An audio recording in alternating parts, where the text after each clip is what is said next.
Bonjour à tous, bienvenue dans cette nouvelle vidéo. Donc aujourd'hui je vous retrouve pour un rendez-vous spécial album. En effet, depuis que ma fille est petite, les albums font partie de notre quotidien et donc j'avais envie de vous les présenter un petit peu régulièrement, vous présenter nos nouvelles découvertes, les albums qui nous plaisent, ceux qui nous ont moins plu, ceux qu'avec mon regard de maman j'ai décidé d'éliminer avant même de les lui avoir lus, etc. Donc je vais essayer de faire ce rendez-vous de façon hebdomadaire sur ma chaîne, on verra si ce rythme convient, si on a assez de matière, parce que les enfants parfois aiment bien revenir aux mêmes albums encore et encore, donc certaines semaines je suppose que nous ne découvrirons rien. Mais entre ceux qu'elle a dans sa bibliothèque, ceux que nous empruntons à la bibliothèque municipale, ceux qu'elle emprunte à la bibliothèque de l'école, plus ceux que nous pouvons acheter par-ci par-là, je pense qu'il y a de quoi faire. Cette semaine, je vais vous parler de ces 4 albums. Le premier, c'est Monsieur Costaud de Roger Hargreaves. Donc c'est aux éditions Hachette, c'est un grand classique, les Monsieur Madame, qui n'a pas grandi avec Monsieur Madame. Celui-là c'est le numéro 6, donc c'est un très vieux Monsieur Madame, parce que maintenant ils ont refont des nouveaux que je trouve un petit peu moins bien. Donc quand j'ai trouvé celui-ci, je me suis dit ah, voilà une bonne occasion, on va partager ça. Ça lui a beaucoup plu, ce Monsieur Costaud qui ne sait pas gérer sa force, à qui il arrive plein de choses, mais qui est très gentil. Il y a le côté un petit peu mignon, fou des Monsieur Madame qui mettent en avant une qualité d'un personnage, et c'est intéressant après de voir comment utiliser cette qualité et quels sont les avantages et les inconvénients de cette qualité. Donc les Monsieur Madame, ça reste quand même une valeur sûre. Et alors, puisque j'aime beaucoup, ce sont les dessins qui sont très simples, ce qui me permet moi en tant que maman de les décalquer en fait tout simplement et de les lui donner à colorier, et ça elle aime beaucoup. Donc Monsieur Costaud a été un franc succès cette semaine et je pense que nous n'avons pas fini de le lire et de le relire. Ensuite, je vais vous parler de Que fais-tu dans mon lit? Donc c'est de...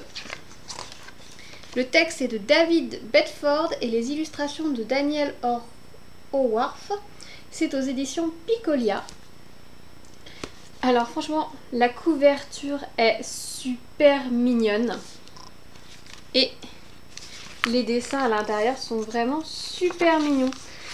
C'est l'histoire d'un petit chat qui rentre dans une maison et parce qu'il ne sait pas où dormir, et dans cette maison où il y a beaucoup de chats comme vous pouvez le voir, et il trouve un grand lit vide, donc ils se mettent dedans et en fait ce n'est pas tout à fait leur lit et c'est celui du toutou.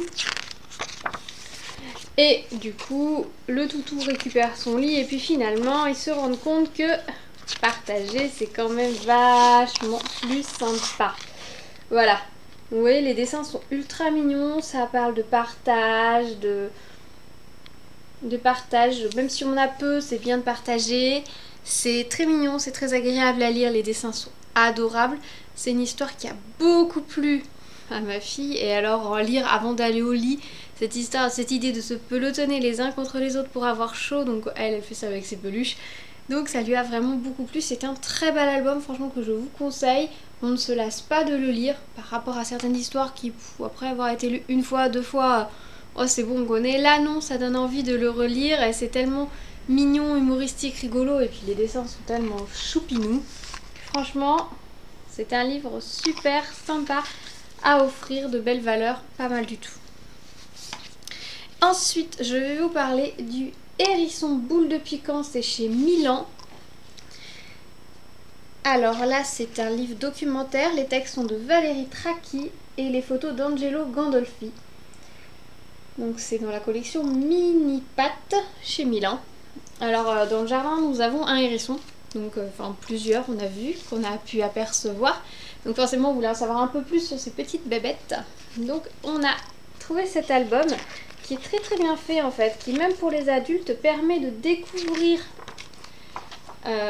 la vie de ce petit animal. Je suis désolée, ça brille un petit peu. Les photos sont magnifiques. Là, on voit vraiment le hérisson sous toutes ses formes. Je suis vraiment désolée pour la luminosité. Et donc ça nous explique tout de la naissance, de comment, qu'est-ce que mange le hérisson, où est-ce qu'il vit, comment faire pour l'accueillir un peu dans son jardin, lui donner des conditions de vie idéales. Voilà les bébés. Voilà. Ah ouais, les prédateurs bien sûr, sa façon de se défendre. Les amis du jardin. Voilà, comment il hiberne. Bien sûr les dangers que court le hérisson, les différents types de hérissons de par le monde. Voilà, donc c'est vraiment très complet. Même nous en tant qu'adultes, on a pas mal appris, notamment sur le fait qu'il puisse y avoir 2 portées, ce qui explique que des fois on trouve des jeunes en fin de saison. Là, cette saison, si vous trouvez un hérisson qui est réveillé en journée est un hérisson en danger, donc n'hésitez pas à le prendre et à le mettre à l'abri. Et à cette saison, peut-être que vous allez croiser des petits hérissons tout petits qui vont sortir le jour justement parce que ce sont les 2e portées. Et la 2e portée, souvent maman va se mettre à hiberner en cours, avant qu'ils soient vraiment arrivés à maturité, et comme ils vont être trop petits, ils ne passeront pas l'hiver. Donc si jamais vous croisez un hérisson de jour, mettez-le à l'abri, c'est un hérisson en danger. Voilà. Si vous voulez plus de détails, n'hésitez pas, il y a le sanctuaire des hérissons, vous allez apprendre beaucoup de choses dessus sur internet. Voilà, mais donc ce livre sinon est très complet, ça nous permet de découvrir un petit peu plus la vie de cette petite bête trop mignonne qui vit dans nos jardins. Et si vous en avez un dans vos jardins, faites en sorte de bien sécuriser votre jardin et qu'il n'aille pas se faire écraser. Donc forcément ça a été un franc succès, ce livre-là est lu, reconsulté énormément par ma puce qui franchement adore. C'est une collection vraiment bien faite que je vous recommande à 1000%, que ce soit ce qu'on a lu à la bibliothèque, on a lu d'autres titres de cette collection et à chaque fois, même en tant qu'adulte, on apprend des choses. C'est simple, efficace, clair, précis. Vraiment de très chouettes livres. Et pour finir, je vous présente Boucle d'or et les 3 ours, raconté par Jim Ellsworth et illustré par Barbara McClintock. Donc des dessins très à l'ancienne, comme vous pouvez le voir, mais très sympa. Alors moi, la seule chose que je n'aime pas trop, c'est la façon dont ils ont dessiné la bouche de la petite fille, enfin la tête de la petite fille, un peu étrange. Ça, c'est un petit peu le reproche. Elle n'a pas un très joli visage, la petite fille. Mais le reste est très mignon.